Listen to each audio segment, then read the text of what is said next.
Hello again, Taylor County. I'm Alex Renham. I'm here with Sheila Westfall, running for City Council, Ward 2. Sheila, thanks for coming on the program. Oh, thank you for having me. Absolutely. Why don't we start, just tell us a little bit about yourself. I am a Grafton native. I graduated from Grafton High School in 2001. I'm also a graduate of West Virginia University. Came back to Grafton about 4 years ago. And I have been absolutely loving it. I've been so impressed with the stuff that the city is doing, that the county is doing, and I'm really excited to be here. That's great. So I think people have in their mind what they envision a city council member does or what duties they have. Mm-hmm. What's your perspective coming in? What do you see are the duties of a city council member? Well, in the way that our city government is set up, where it's the strong city manager, is the city council really acts in an advisory and support role for what Kevin Stead does. And so it's, to a certain extent, coming up with initiatives, but it's really more of that advisory role. It's not taking the lead so much. Gotcha. Can you explain something, an experience, a challenge, a job, a role, anything that you've had in the past that you feel has prepared you to be a successful and effective leader at the city level? Yeah, so when I moved back, I became the AmeriCorps Vista for Turn This Town Around. And so I have already been quite involved in some of the things that are happening here in Grafton, taking a lead role in certain things. The biggest thing that I'm really proud of is the historic signs that are on the buildings. I did that. I wrote the grant, I did the research, I designed the signs, I wrote the signs. So I have already been taking leadership roles within this community. Gotcha. Makes sense. If you were elected, you're fortunate enough to the city of Grafton elects you in, what would be your number one priority coming in? I don't so much have a platform of these are the things that I think need to be changed. I am running because I think that we need a broader representation within the government. The current city council, while I have no complaints about what they're doing, they're all on the older side. And I think it would be good to have someone who's from the younger generation. I'm not as young as some, but I am, would be a different perspective. And so that's just, I don't have an agenda. It would just be to listen and learn and just try to give that fresh perspective. That makes sense. So let's follow that through, and let's say after a term or many terms or whatever, when you're ready to lay down your role as a city council member, what would you want your legacy to be? How would you want people to remember Sheila Westfall, city council person? I mean, very broadly, generically, just helped to make the city a better place. More specifically, I work for 4-H. So I work with youth, and so I would like to use my city council position as an extension of that in doing things for youth and making this a better place for youth. So that would want that to be my legacy. Gotcha. What do you see as the biggest challenge facing the city of Grafton? In some ways, it's the biggest challenge, and it's also our biggest advantage is our location. We have WVU, we have Fairmont, we're not that far from Pittsburgh. So that location is an advantage. The interstate doesn't go through Taylor County, and that is a huge disadvantage. So that while we have and are going to do more to advertise the great things that we have, there are some people who are just going to be like, oh, but I have to go down some country road? I'm not going there. Yeah, makes sense.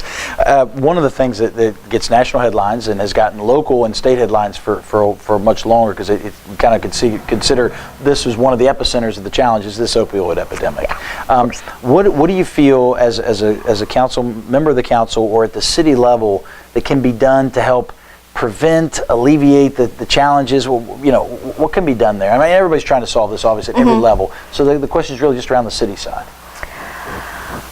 I'm not sure what the city can do as far as helping those who are already suffering from opioid addiction, possibly doing more to support things like New Horizons and their addiction counseling that they do. I think that more in the realm of helping to prevent, it would be providing something else to do, providing support to things like, the Arts Council and Dragon's Den and 4-H and the dance studios and things so that people have something else to do, so that they're not doing drugs because they're bored, so that they have something that's making them feel good about themselves, so that they're not doing drugs to escape. So I think that the role of the city would be primarily in a prevention aspect of making this a better place to live so that people don't feel like they need to do drugs to escape. Yeah, that makes sense. I can tell you, nobody's found the magic bullet yet. I'm not even sure there is a magic bullet necessarily, but there's not. Yeah. Moving in, as you know, we asked folks, the community, to bring us questions, things that they thought were important that we might want to discuss with candidates, and the city had no shortage of questions asked. We kind of grouped them together, and one of those areas that really was important on their list was the revitalization of downtown Grafton, and there is, we understand there's the facade program, the matching program. There's other things the city's doing, and certainly the demolition of buildings around. The sentiment was, okay, so we're spending money demolishing buildings, which I don't think people were complaining about that. I didn't get that tone. And we're spending a little bit of money from a matching program, which I think people thought were fantastic. But there's also this concept of what are we doing to help preserve and to rebuild or to improve structures within town and revitalize downtown. What's your perspective on that, having been involved in some of this already? Well, I know that the city and the county both have spent money supporting, particularly the Arts Council building needed a new roof, and we wrote a grant for that, and we got the grant, but there was a big match. And so the city and the county both put up $30,000. So that was a huge contribution to that, and that's one of the oldest buildings in this community. It was built in the 1870s. And they have also pledged, both groups, to give some money to the Historical Society to replace the roof on the M&M Bank. Now, they have not managed to apply for their grant yet, so that money has not been spent, but it's there. So there's a little bit of support in a couple of different areas. I would like to see more in, because those are both nonprofits, a little bit more in incentives for individual business owners to not just improve the facade, but the whole building. I suppose that would probably be in the form of, tax breaks or grants or loans or something of that nature, because we do have a lot of buildings in the downtown area that are just falling down because their owners don't feel like it's worth the upkeep. But we have some really beautiful buildings, beautiful, extremely historic buildings in downtown that it would be amazing to see in use again. Yeah, for sure. Transportation was another issue that came up, and the idea was around a community busing system of sorts. And I know there were some involvement or work or efforts over the past, whether it's county and city or whatnot. I'm not sure exactly where those went, but what's your perspective around having a bus service, or what can you speak to in regard to that? I think it would be amazing if we could have a bus service. I'm not sure how feasible it is in such a small town. Having lived in Morgantown, they have a bus service, and even it doesn't run that often. And that's with all the students using it, just because there just isn't enough demand. Yeah. So I don't know whether maybe something more along the lines of, I think it's Preston County has vans that take like elderly people to their doctor's appointments and that sort of thing. Because I would think that would be the main people who would be using that.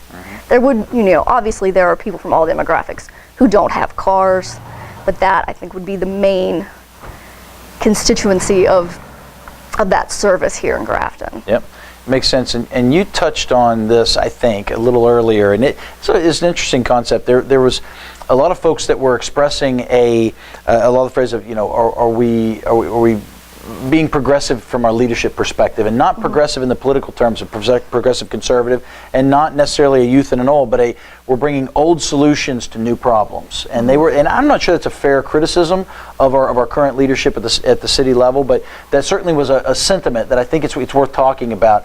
From if you come in, you've already talked. Obviously we are a strong city manager government, and so as you come in, what will you bring in from a proactive or progressive leadership style, as opposed to maybe more of a relaxed and kind of reactive leadership style?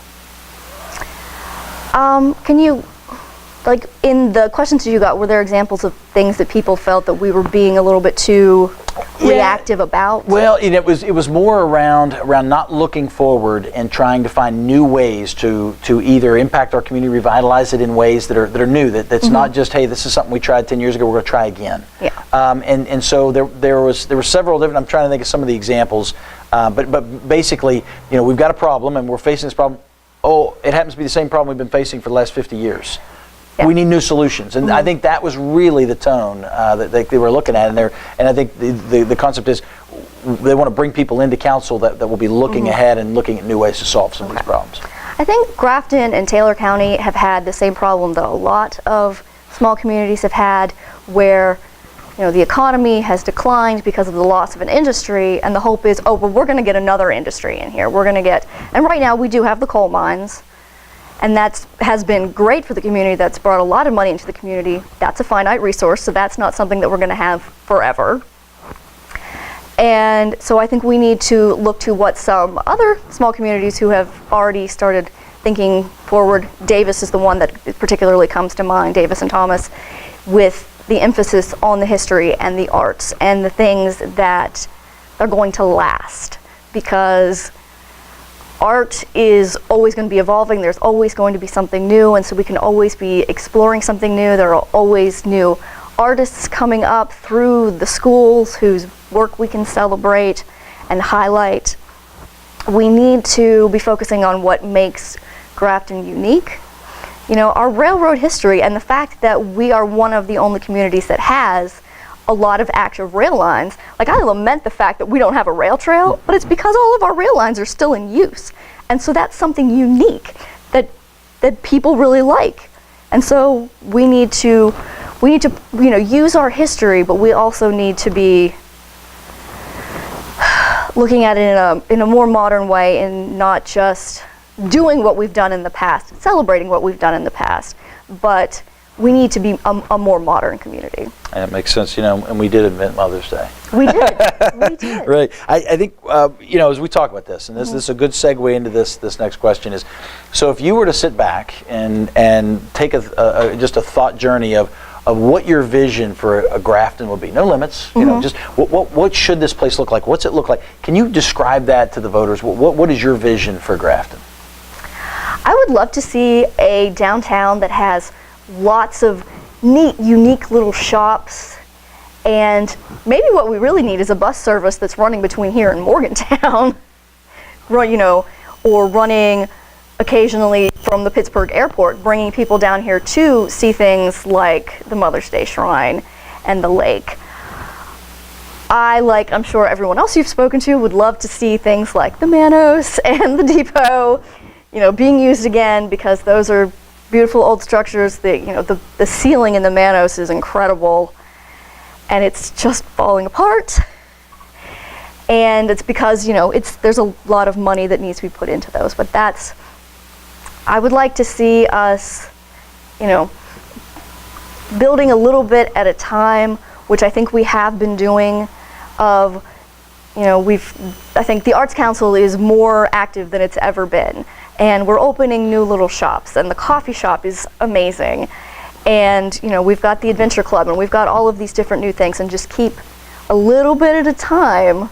I know that they're looking at the Manos again, and they're seeing what they can do, and hopefully eventually we'll manage to do something with that. But I see it as just a vibrant little small town. Be what we are, a historic small town.